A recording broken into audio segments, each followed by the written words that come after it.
Hello friends, ఈ video నేను మా గురువు గారు పరమ పూజ్య శ్రీ జీవేశ్వర యోగి మహారాజు గారి అనుగ్రహంతో చేస్తున్నాను. ప్రధానంగా ఈ ఛానల్ని ఆధ్యాత్మిక జ్ఞానాన్ని అందించేందుకు స్టార్ట్ చేశాను. సో అక్కడక్కడ కొన్ని రీల్స్లో మాత్రము ఎంటర్టైన్మెంట్ వీడియోస్ కూడా నేను పెడుతున్నాను, ఎందుకంటే ఇది బోరు కొట్టొద్దు అనే ఆలోచనతో. ఈ వీడియోలో మనము ధ్యానం అంటే ఏంటి, అది ఎలా చేయాలి, ఈ విషయాలు మనం తెలుసుకుందాం. చాలామంది ధ్యానం అనగానే కళ్ళు మూసుకొని కూర్చోవడం అనుకుంటారు. అది కాదు. కళ్ళు మూసుకొని కూర్చోవడం అనేది ధ్యానములో ఒక భాగం మాత్రమే. మరి ధ్యానం అంటే ఏంటి?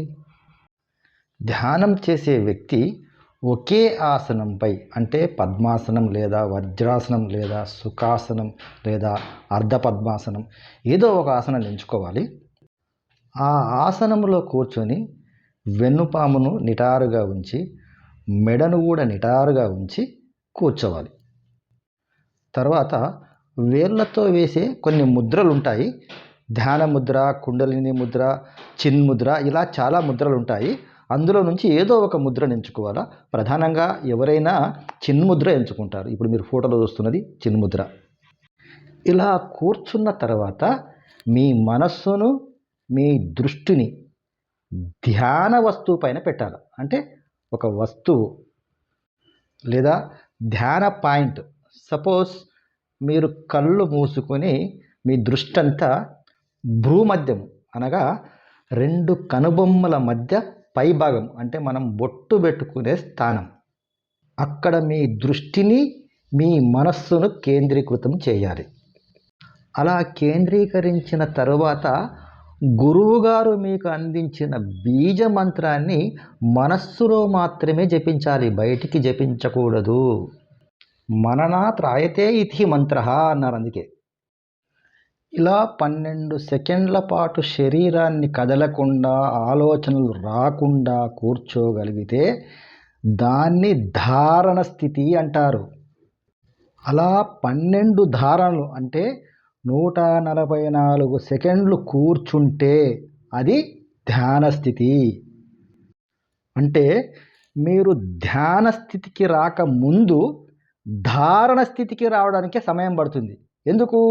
12 సెకండ్ల పాటు శరీరాన్ని కదలకుండా, ఆలోచనలు రాకుండా కూర్చోగలిగితేనే మీరు ధారణ స్థితికి వస్తారు.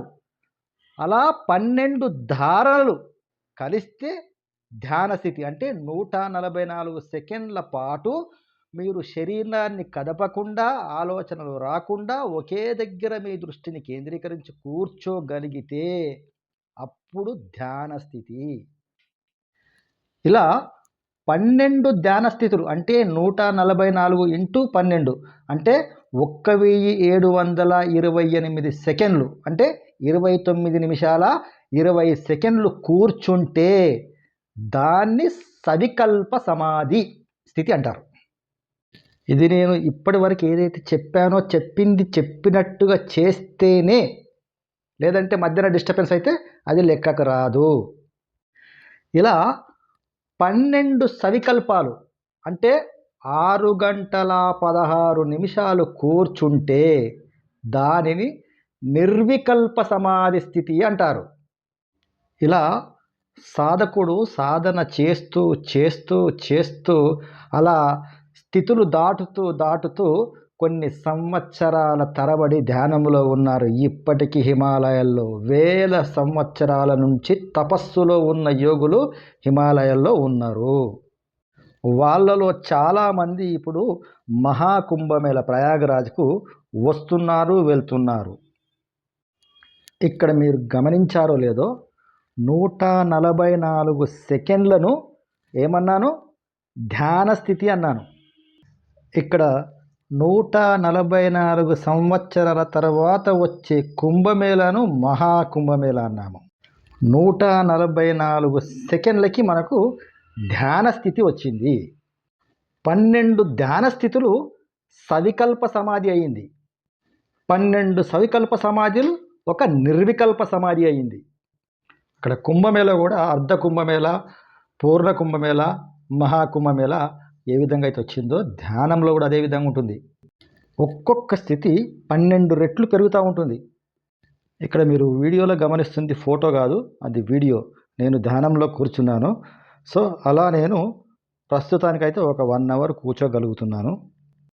ఓకే ఫ్రెండ్స్, నెక్స్ట్ వీడియోలో ధ్యానము ఎందుకు చేయాలి, దానివల్ల ఉపయోగాలు ఏంటి అనేది వివరిస్తాను.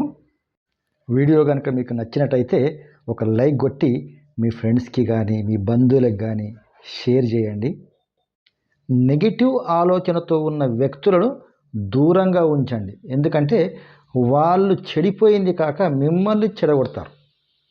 ఎందుకంటే నేను ఇప్పుడు ఏదైతే మీకు విద్యను అందిస్తున్నానో అది మా గురువుగారు మాకు నేర్పిన బ్రహ్మ విద్య మీకు నేను అందిస్తున్నాను. మాకు గురువు లేడు ఎలా అనుకునే వాళ్ళు మా గురువు దగ్గర చేరొచ్చు. మా గురువుగారి నంబరు ఇది. దీనికి వాట్సాప్ చేయండి, ఫోన్ చేయకండి.